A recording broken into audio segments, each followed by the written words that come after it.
ഞാൻ ശ്രീധരൻ പിള്ള സാധാരണ പത്രങ്ങളിൽ മാധ്യമങ്ങളിൽ വരുന്ന കുറേ പേരുകൾ എടുത്തു പറയുകയല്ല ചെയ്തിട്ടുള്ളത്. NIA, ഭീകരവിരുദ്ധ സ്ക്വാഡ്, CBI തുടങ്ങിയ ഏജൻസികൾ നൽകിയിട്ടുള്ള റിപ്പോർട്ടുകളിൽ എടുത്ത പേരുകളാണ് ഞാൻ ഇവിടെ എവിടെ നൽകിയിട്ടുള്ള റിപ്പോർട്ടിൽ അവരുടെ കേസുകളിൽ അതിന് പുറമെ ഒരു വളരെ പ്രധാനപ്പെട്ട ഒരു കാര്യമുള്ളത്, ഇത് സാധാരണഗതിയിൽ ഏത് ഭീകരാക്രമണങ്ങൾ നടക്കുമ്പോഴും ഉത്തരവാദപ്പെട്ട ആളുകൾ അന്വേഷണ ഉദ്യോഗസ്ഥർ റിപ്പോർട്ടുകൾ തയ്യാറാക്കി കോടതിയിൽ കൊടുക്കുന്നു. ഈ കോടതിയിൽ കൊടുക്കുന്ന റിപ്പോർട്ടുകൾ പലപ്പോഴും BJPക്ക് എതിരാകുമ്പോൾ BJPക്ക് അനുകൂലമാകുമ്പോൾ അല്ലെങ്കിൽ സംഘപരിവാർ സംഘടനകൾക്ക് അനുകൂലമാകുമ്പോൾ ഒരിക്കലും താങ്കൾ ഈ പറയുന്ന ഇത് വെറും ഒരു കുറ്റസമ്മതമാണ്, ഇതിന് യാതൊരുവിധ നിയമപ്രാബല്യവുമില്ല എന്ന് BJPയോ RSSോ പറയുന്നത് നമ്മൾ കേൾക്കാറില്ല. അതിൻ്റെ കൊണ്ടല്ല, താങ്കൾ ഈ അസീമാനന്ദയുടെ കൺവെൻഷൻ സ്റ്റേറ്റ്മെൻറ്റ് തന്നെ അയാൾ റിട്രാക്ട് ചെയ്ത് പിറ്റേ ദിവസം കോടതിയിൽ തന്നെ പോലീസിൻ്റെ കസ്റ്റഡിയിലിരിക്കുന്ന ഒരാൾ എന്തുകൊണ്ടാണ് നമ്മുടെ ഈ രാജ്യത്തിൻ്റെ ഈ നിയമത്തിൻ്റെ ഒക്കെ പ്രാധാന്യം നമ്മൾ മനസ്സിലാക്കണം. ഇപ്പം ശ്രീരാമകൃഷ്ണൻ അന്ധമായ BJP വിരോധം കൊണ്ടൊക്കെ ഇത് പറഞ്ഞേക്കാം. ഈ രാജ്യത്ത് നിങ്ങൾ നമ്മുടെ രാജ്യത്തെ നിയമം അനുസരിച്ച് പോലീസ് തെരുവിലെ ബെഗർ, നിങ്ങളൊരു കുറ്റം ചെയ്ത ശേഷം തെരുവിലെ ബെഗറോട് പോയി പറഞ്ഞു ഞാനിതാ ഇന്ന കുറ്റം ചെയ്തു, നാളെ അയാൾ അത് കോടതിയിൽ റീപ്രൊഡ്യൂസ് ചെയ്താൽ അത് നമ്മുടെ രാജ്യത്തെ നിയമം അനുസരിച്ച് എക്സ്ട്രാ ജുഡീഷ്യൽ കൺഫെഷൻ അഡ്മിസിബിളാണ്. അതേ സമയത്ത് ഇവിടുത്തെ DGPയോട് പോയിട്ട് ഞാനൊരു കുറ്റം ചെയ്ത ശേഷം ഞാൻ കുറ്റം ചെയ്തെന്ന് പറഞ്ഞാൽ ആ DGP തിരിച്ച് ഇതാ ശ്രീധരൻപിള്ള വന്ന് കുറ്റം ചെയ്തതിനോട് പറഞ്ഞിരിക്കുന്നു എന്ന് പറഞ്ഞാൽ ഇന്നഡ്മിസിബിളാണ്. ഞാൻ നിയമം മാത്രമല്ല പറയുന്നത്, നമ്മളിത് ഇത്തരം കാര്യങ്ങളിൽ വെറുതെ തൽക്കാലം നിങ്ങൾക്ക് RSനെ എതിർക്കാൻ വേണ്ടി ഇതൊക്കെ അല്ല, ഞാൻ ഒന്ന് പറഞ്ഞോട്ടെ. അതുകൊണ്ട് പോലീസുകാർ ഒരു റിപ്പോർട്ട് കൊടുത്തു, മറ്റേത് കൊടുത്തു കഴിഞ്ഞാൽ unless and it is proved it is not at all be reliable. അതുകൊണ്ട് രാജ്യത്ത് തെരുവിലെ ഒരു ഭിക്ഷക്കാരന് ഉള്ള പ്രാധാന്യം തെളിവ് നിയമം അനുസരിച്ച് കൺഫെഷനെ സംബന്ധിച്ചിടത്തോളം പോലീസിനില്ല. ആകെ ഒരു എക്സെപ്ഷൻ ഉള്ളത് തൊണ്ടി സാധനം കണ്ടെടുക്കാൻ അത് ഉപയോഗിക്കാം. പിന്നെ കൺഫെഷൻ എന്തിനാന്ന് വെച്ചാൽ കൂടുതൽ തെളിവുകൾ അതിന് ശേഖരിക്കാൻ വേണ്ടി അന്വേഷണ ഉദ്യോഗസ്ഥർ അത് ഉപയോഗപ്പെടുത്താൻ സാധിക്കും. ലീഗലി ഒരു കോടതിയിൽ അതിന് വാലിഡിറ്റി ഇല്ല. ഇതാണ് ഞാൻ പറഞ്ഞോട്ടെ, താങ്കൾ ഈ ആവശ്യത്തിന് പറയുമ്പോൾ താങ്കൾ ഈ ആവശ്യം വേണ്ടി പറയുന്ന സമയത്ത് താങ്കളുടെ നേതാക്കന്മാരായിട്ടുള്ള ആൾക്കാരുടെ പലരുടെയും പേരിൽ AKG തൊട്ടുള്ള പേരിൽ അവരെടുക്കുന്ന ക്രൈമുകളിലെല്ലാം പോലീസുകാർ എഴുതി ഉണ്ടാക്കും. ആ എഴുതി ഉണ്ടാക്കുന്ന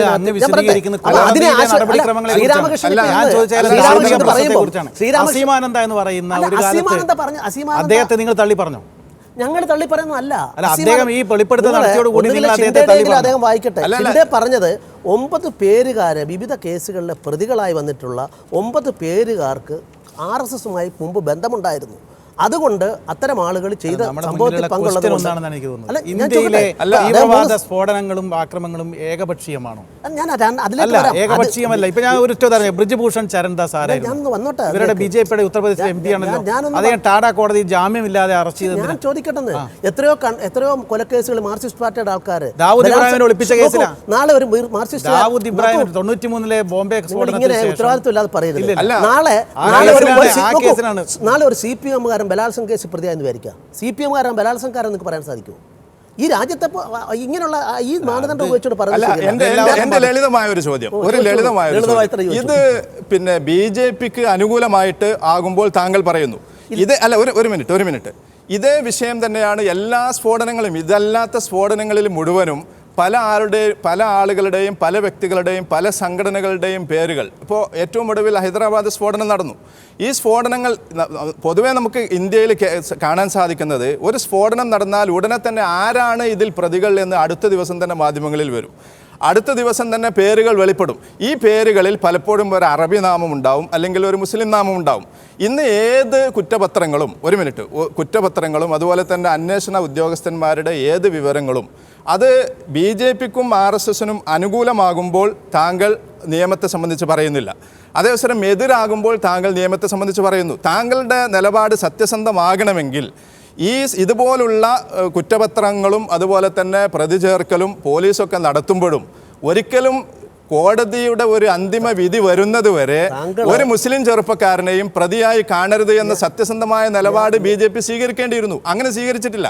നിങ്ങളുടെ അഭിപ്രായത്തിൽ ഇന്ത്യയിൽ നടന്ന ഏതെങ്കിലും സ്ഫോടനം, ഇന്ത്യക്ക് പുറത്തുള്ള ഇന്ത്യ വേണ്ട എന്ന് പറഞ്ഞ മുസ്ലിം തീവ്രവാദ സംഘങ്ങൾക്ക് ബന്ധമുള്ള ഏതെങ്കിലും സ്ഫോടനം താങ്കളുടെ ശ്രദ്ധയിൽ പറയാൻ സാധിക്കും?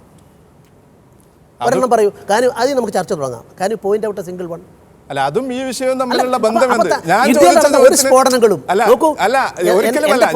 ഞാൻ ചോദിച്ച ചോദ്യത്തിന് താങ്കൾ ഉത്തരം പറഞ്ഞില്ല. എന്റെ ചോദ്യം വളരെ വ്യക്തമാണ്. അതായത് താങ്കൾ പറയുന്നു ഈ കുറ്റസമ്മത പത്രം എന്ന് പറയുന്നതിന് അതിന് യാതൊരുവിധ നിയമപ്രാബല്യവും ഇല്ല. അന്വേഷണ ഉദ്യോഗസ്ഥന്മാർ ആരുടെയെങ്കിലും പേര് പറയുന്നതിന് യാതൊരുവിധ നിയമസാധുതയുമില്ല. അസീമാനന്ദയുടെ പേര് അവർ പറഞ്ഞതുകൊണ്ട് കാര്യമില്ല. കുറ്റസമ്മതം അല്ല ഞാൻ പറയുന്നത് ഇത് പറഞ്ഞ ലേഡി സന്യാസിനിയൊക്കെ ഈ നാടിന് അപമാനകരമായ ആൾക്കാരാണ്. അവരെ പറ്റി എന്റെ അല്ല നിങ്ങൾ നോക്കൂ ശ്രീധരൻ പിള്ള ദേശീയ എക്സിക്യൂട്ടീവ് ഒരിക്കലായിരിക്കാം. അങ്ങനെയാണെന്നുണ്ടെങ്കിൽ ടി.കെ. ഹംസ പണ്ട് കോൺഗ്രസ് ആയിരുന്നില്ലേ? കോൺഗ്രസ് അല്ലേ? അല്ല ഇന്നും അവർ തള്ളി പറയുന്നില്ലല്ലോ. നിങ്ങൾ ശ്രദ്ധിച്ചിട്ടുണ്ടാവില്ല. ഇവരെ ഞാൻ പിടിച്ച് അറസ്റ്റ് ചെയ്ത ദിവസം നടന്ന അറസ്റ്റിൽ ഞാനും അബ്ദുറഹ്മാനും അബ്ദുള്ളയും 2 ചാനലായിട്ട് വന്നതിനകത്തിൽ ഞാൻ അവരെ തള്ളിപ്പറഞ്ഞു. അവരുണ്ടെങ്കിൽ അവർക്ക് കൂടുതൽ ശിക്ഷ കൊടുക്കണമെന്ന് പറഞ്ഞിട്ടുണ്ട്. ശ്രീധരൻ പിള്ള അത് തള്ളി പറഞ്ഞു എന്നുള്ളത് അദ്ദേഹത്തിന്റെ മാന്യതയായിട്ട് നമുക്ക് എടുക്കാം. അദ്ദേഹം മാന്യനായ ഒരു വ്യക്തിയാണ്. അദ്ദേഹത്തിന്റെ വ്യക്തിപരമായ മാന്യത. പക്ഷെ BJP തള്ളി പറഞ്ഞിട്ടില്ല. ഒന്ന് ഇവിടെ എന്റെ ക്വസ്റ്റ്യൻ അതല്ല. ഞാനിവിടെ ചോദിച്ചല്ലോ ഇന്ത്യയിൽ ഷിൻഡെ എന്നല്ലേ പ്രസ്ഥാനം വരുന്നത്. ഷിൻഡയുടെ പ്രസ്താവന അതിന് കാരണമായിട്ട് പാർലമെന്റ് വെച്ച പേപ്പറിൽ എന്താ പറയുന്നത്?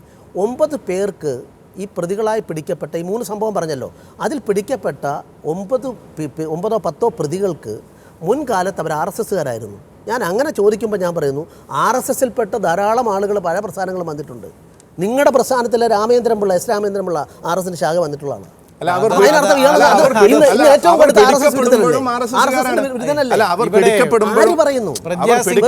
എന്ന് പറയുന്ന BJPയുടെ ദേശീയ നേതൃത്വം സംഘപരിവാർ നേതൃത്വത്തിലുള്ള സ്ത്രീയെ നിങ്ങൾ ഇന്നവരെ തള്ളി പറഞ്ഞിട്ടില്ല. ഒന്ന് ഞാനിവിടെ ഉന്നയിച്ച എൻ്റെ ക്വസ്റ്റ്യൻ ഇതല്ല. ഇവിടെ ഏകപക്ഷീയമല്ല. പങ്ക് പറഞ്ഞല്ലോ ഇങ്ങനെ മുസ്ലിം ഇന്റർനാഷണൽ തീവ്രവാദികളുടെ അതുമായിട്ട് ബന്ധം എന്താ? ഇതെല്ലാം ഇന്റർലിങ്ക്ഡ് ആണെന്നുള്ളത് അത് മാത്രമായിട്ട് തുടങ്ങിയാൽ പറ്റില്ല.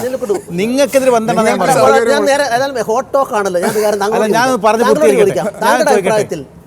പിന്നെ അന്താരാഷ്ട്ര ഇസ്ലാമിക തീവ്രവാദം അവരുടെ ടാർഗറ്റായി പ്രഖ്യാപിക്കപ്പെട്ട ഇല്ലാതാക്കേണ്ട രാജ്യങ്ങളിൽപ്പെട്ട ഒന്നാണ് ഇന്ത്യ. താങ്കൾ അത് എഗ്രി ചെയ്യുന്നു? ഒന്ന്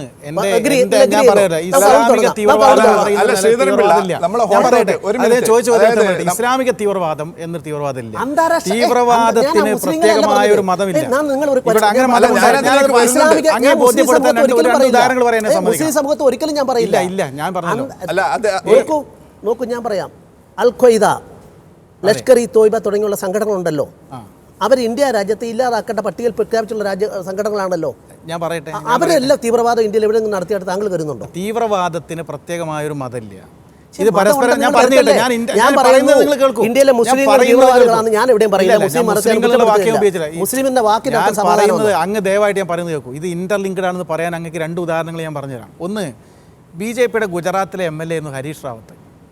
അദ്ദേഹത്തെ കൊച്ചിയിൽ വെച്ചാൽ പിടികൂടിയത് പാകിസ്ഥാൻ എന്നുള്ള മയക്കുമരുന്ന് കടത്തുന്നതുമായി ബന്ധപ്പെട്ട കേസിലാണ്. അദ്ദേഹം അറസ്റ്റ് ചെയ്യപ്പെട്ടു. 2, ബ്രിജ്ഭൂഷൺ ശരൺദാസ് BJPയുടെ UP നിന്നുള്ള പാർലമെൻറ്റ് മെമ്പറാണ്.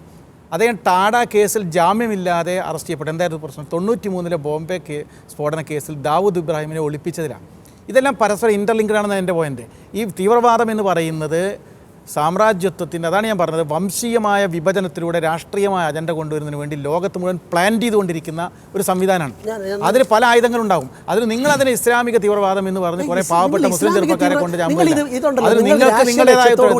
ഇല്ല. ഞങ്ങൾക്കാർക്ക് ഇസ്ലാമിക വോട്ടിന് വേണ്ടിയല്ല ഞാൻ പറയുന്നത്. ഒരു ഇസ്ലാം എന്ന വാക്കിന്റെ അർത്ഥം സമാധാനം.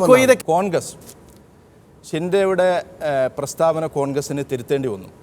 അതായത് ശക്തമായി സംഘപരിവാർ സംഘടനകളിൽ നിന്നുള്ള ആക്രമണത്തെയാണ് കോൺഗ്രസ്സിന് നേരിടേണ്ടി വന്നത്. ചില ആളുകൾ അത് മൃദുഹിന്ദുത്വ സമീപനം കോൺഗ്രസ് സ്വീകരിക്കുന്നത് കൊണ്ട് ഇങ്ങനെ ഒരു പ്രസ്താവന, ഒരു തിരുത്തൽ കോൺഗ്രസിൽ നിന്ന് പ്രതീക്ഷിക്കുകയും ചെയ്തിരുന്നു. ഈ ആക്ഷേപങ്ങളും വിമർശനങ്ങളും അവസാനം ഒരു തെറ്റുതിരുത്തലുമൊക്കെ കാണുമ്പോൾ നമുക്ക് നിരീക്ഷിക്കേണ്ടി വരുന്നത് യഥാർത്ഥത്തിൽ ഇവിടെ ആരാണ് ഭീകരവാദികൾ, ആരാണ് ഭീകരവാദികളല്ലാത്തത് എന്ന് അവസാന വാക്ക് പറയേണ്ടത് സംഘപരിവാർ സംഘടനകളാണ് എന്നൊരവസ്ഥയിലേക്ക് നമ്മുടെ രാജ്യം എത്തിപ്പെടുകയാണ്. അല്ല, എൻ്റെ പോയിൻ്റ് ഭീകരവാദം എന്ന് പറയുന്നത് നമ്മളതിനെക്കുറിച്ച് ചർച്ച ചെയ്യുമ്പോൾ അതിൻ്റെ റൂട്ട് എവിടെയെന്നുള്ളതാണ് പ്രശ്നം. അതിൻ്റെ റൂട്ട് ഇമ്പീരിയലിസത്തിലാണെന്നുള്ളതാണ് എൻ്റെ പോയിൻ്റ്. ആരാണ് ഇതിൻ്റെ ഗുണഭോക്താക്കൾ? നിങ്ങൾ ഒരു ആക്ഷൻ നടക്കുമ്പോൾ ഈ ആക്ഷൻ്റെ ഗുണഭോക്താവ് ആരാണെന്ന് പരിശോധിക്കൂ. അപ്പോൾ നമുക്ക് അതിൻ്റെ റിസൾട്ട് കിട്ടാൻ എളുപ്പമാണ്. ഇവിടെ ഈ നടക്കുന്ന ആക്ഷനുകളുടെ ഗുണം ഈ ലോകത്ത് വിവിധ മേഖലകളിൽ പ്ലാൻ ചെയ്തിട്ടുള്ള ഇപ്പോൾ മധ്യേഷ്യയിൽ പ്ലാൻ ചെയ്തിട്ടുള്ള സിയോണിസം ഉൾപ്പെടെയുള്ള ഈ തീവ്രവാദത്തിൻ്റെ ഗുണഭോക്താക്കളാരായിരുന്നു? ആ ഗുണഭോക്താക്കൾ തന്നെയാണ് ഇന്ത്യയിൽ ഇത് പ്ലാൻ ചെയ്യുന്നത്. അതിൽ വ്യത്യസ്ത ഒരു മുഖമൊന്നുമില്ല, ഇന്ത്യക്ക് പ്രത്യേകതയൊന്നുമില്ല. അതിൽ ഇന്ത്യയിൽ BJP ഉൾപ്പെടുന്ന സംഘപരിവാറിൻ്റെ രാഷ്ട്രീയത്തെയും അവർ ഫലപ്രദമായി ഉപയോഗിച്ചുകൊണ്ടിരിക്കുന്നുണ്ട്. അത് തുറന്നു പറയുവാനും ദൃഢമായ നിലപാട് സ്വീകരിക്കാനും കഴിയുന്നതിന് പകരം കോൺഗ്രസ് പലപ്പോഴും ഒളിച്ചു കളിക്കുകയാണ്. ഏതോ ഒരു ദുർബല നിമിഷത്തിൽ ഷിൻഡെ എന്തോ വിളിച്ചു പറഞ്ഞു, അടുത്ത നിമിഷത്തിൽ ഭയപ്പെട്ട് വാലും ചുരുട്ടി പിന്മാറുകയും ചെയ്തു. ഇന്ത്യ രാജ്യത്തെ എത്രയോ ജയിലറകളിൽ പാവപ്പെട്ട എത്രയോ നിഷ്കളങ്കരായിട്ടുള്ള നിരപരാധികളായിട്ടുള്ള ചെറുപ്പക്കാർ, പ്രത്യേകിച്ച് മുസ്ലിം ചെറുപ്പക്കാർ കിടക്കുകയാണ്. എന്താണ് കോൺഗ്രസിൻ്റെ നിലപാട്? ഞങ്ങളുടെ പാർട്ടിയുടെ നേതൃത്വത്തിലൊരു പ്രസന്റേഷൻ കൊടുത്തു. ഇങ്ങനെ സാമാന്യവൽക്കരിച്ചുകൊണ്ടാണോ കാര്യങ്ങളെ കാണേണ്ടത്? സാമാന്യവൽക്കരിച്ച് കാണാൻ പാടുണ്ടോ? അപ്പോൾ യഥാർത്ഥത്തിലുള്ള പ്രശ്നങ്ങളെ സൂക്ഷ്മമായി കണ്ടെത്തി അതിനെ തടയിടുന്നതിന് പകരം അവസരത്തിനൊത്ത് പലതും പറഞ്ഞൊപ്പിക്കുക എന്നുള്ളത്. തെരഞ്ഞെടുപ്പ് വരുമ്പോൾ BJP എന്നാലും പറഞ്ഞാൽ ഒരു ഗുണം കിട്ടുമെന്നുള്ളതുകൊണ്ട് കോൺഗ്രസ് എന്തെങ്കിലും പറയുക എന്നുള്ളതിൽ കവിഞ്ഞ് അതിൽ കോൺഗ്രസിന് ആത്മാർത്ഥ്യം എന്നുള്ള തോന്നൽ എനിക്കില്ല. ഞാൻ പറയുന്നത് ലോകത്തിൻ്റെ എല്ലാ ഭാഗങ്ങളിലും കഴിഞ്ഞ എത്രയോ പതിറ്റാണ്ടുകളായി വരുന്ന ഈ പ്ലാന്റഡ് ആയിട്ടുള്ള ടെററിസം ഒരു പ്രത്യേക റൂട്ടിൽ നിന്ന് വരുന്നതാണ്. അതിന് സാമ്പത്തികമായ മൂലധന താല്പര്യങ്ങളുണ്ട്. അതിൻ്റെ ഒരുപാട് ഉദാഹരണങ്ങൾ നമ്മുടെ മുന്നിലുണ്ട്. അത് അഫ്ഗാനിലായാലും സിയോണിസ്റ്റുകളുടെ കാര്യത്തിലായാലും എവിടെയായാലും നമുക്ക് കാണാൻ സാധിക്കും. സെപ്റ്റംബർ 11 ആക്രമണങ്ങൾ, വേൾഡ് ട്രേഡ് സെൻറ്ററിനും അതുപോലെ തന്നെ പെൻറ്റഗണിനും നേരെ നടന്ന ആക്രമണങ്ങൾ അതേ സംബന്ധിച്ച് കുറേയധികം ദുരൂഹതകൾ ഇപ്പോഴും നിലനിൽക്കുന്നുണ്ട്. ഏതായാലും ഏതോ 19 ആളുകൾ ചെയ്ത ആ കുറ്റത്തിൻ്റെ പേരിലാണ് അമേരിക്ക അഫ്ഗാൻ ഇറാഖ് അധിനിവേശങ്ങൾ നടത്തിയതും ലക്ഷക്കണക്കിന് 10-15 ലക്ഷത്തോളം ആളുകളെ ഏതാണ്ട് വർഷങ്ങൾക്കകം കൊന്നൊടുക്കുകയും ചെയ്തത്. അപ്പോൾ അമേരിക്കക്ക് താങ്കൾ സൂചിപ്പിച്ചതുപോലെ സ്വന്തമായ അജണ്ടയുണ്ട്, ഇസ്രായേലിനും സ്വന്തമായ അജണ്ടയുണ്ട്. ഈ അമേരിക്കൻ ഇസ്രായേൽ ലോബി യഥാർത്ഥത്തിൽ ഇന്ത്യയിലെ ഭീകരാക്രമണങ്ങളിൽ പങ്കുവഹിക്കുന്നു. പാകിസ്ഥാൻ, ബംഗ്ലാദേശ് പോലുള്ള രാജ്യങ്ങളിൽ നിന്നുള്ള ഭീകരവാദികളോടൊപ്പം അമേരിക്കൻ ഇസ്രായേൽ ലോബിക്കും ഇന്ത്യയിലെ ഭീകരാക്രമണങ്ങളിൽ പങ്കുണ്ട് എന്ന് പലപ്പോഴും പല സൂചനകളും വന്നിരുന്നു. മുംബൈ സ്ഫോടനത്തിലും അതുപോലുള്ള പല സൂചനകളും വന്നിരുന്നു. ഇസ്രായേലിൻ്റെ പങ്കിനെ സംബന്ധിച്ച് പല സൂചനകളും വന്നിരുന്നു.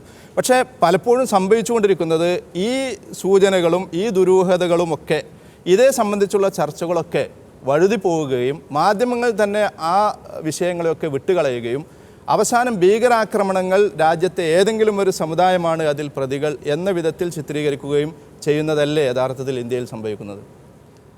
അതാണ് ഞാൻ പറഞ്ഞത്. ഇത്തരം കാര്യങ്ങളിൽ സൂക്ഷ്മതയോടുകൂടിയ ദൃഢനിശ്ചയത്തോടു കൂടിയ അന്വേഷണം നടത്തി വിവരങ്ങൾ പുറത്തുകൊണ്ടുവരുന്ന കാര്യത്തിൽ കോൺഗ്രസിനും താല്പര്യമില്ല എന്നുള്ളത് സത്യമാണ്. ഇപ്പോൾ ഇവിടെ CIA മേധാവിയായിരുന്നു വില്യം കോസി. അദ്ദേഹം തന്നെ പുറത്ത് വിട്ടിട്ടുള്ള അഫ്ഗാൻ ഇൻവേഷൻ്റെ വിശദാംശങ്ങൾ ധാരാളം ലോകത്തിൻ്റെ ഇപ്പോൾ വായിക്കാൻ കിട്ടുന്ന കാര്യങ്ങളാണ്. യഥാർത്ഥത്തിൽ എന്തായിരുന്നു വിഷയം? കാസ്പിയൻ കടലിടുക്കിലെ എണ്ണയുണ്ട്. ഈ എണ്ണ യൂറോപ്പിലേക്ക് കൊണ്ടുപോകണമെങ്കിൽ മധ്യേഷ്യയിലെ കരഭൂമി അവർക്ക് സ്വന്തമായിട്ട് വേണം. അതിനാണല്ലോ അവിടുത്തെ ഈ സംഗതികളെല്ലാം പ്ലാൻ ചെയ്തത്.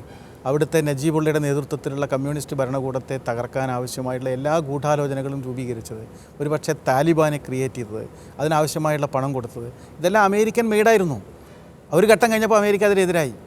അപ്പോൾ ഇത് ലോകത്തിൻ്റെ ഏത് മേഖലകളിലും ഇപ്പോൾ ജൂത തീവ്രവാദം, സിംഹള തീവ്രവാദം, അങ്ങനെ പലതരത്തിലുള്ള തീവ്രവാദത്തിൻ്റെ മുഖങ്ങൾ മാറുന്നു എന്നുള്ളതല്ലാതെ ഇതിൻ്റെ താല്പര്യങ്ങളിൽ ഏക സ്വഭാവമുണ്ട്. അത് ഇന്ത്യയിലും തീർച്ചയായിട്ടും പെനിട്രേറ്റ് ചെയ്തിട്ടുണ്ടാവും, ഇൻഫിൽട്രേറ്റ് ചെയ്തിട്ടുണ്ടാവും എന്നുള്ള കാര്യത്തിൽ ഒരു സംശയവും നമുക്ക് വേണ്ട എന്നുള്ളത് തന്നെയാണ്. ഈ ചർച്ച ഇവിടെ അവസാനിക്കുന്നില്ല. അവസാന ഭാഗം അടുത്തയാഴ്ച ഇതേ ദിവസം ഇതേ സമയം.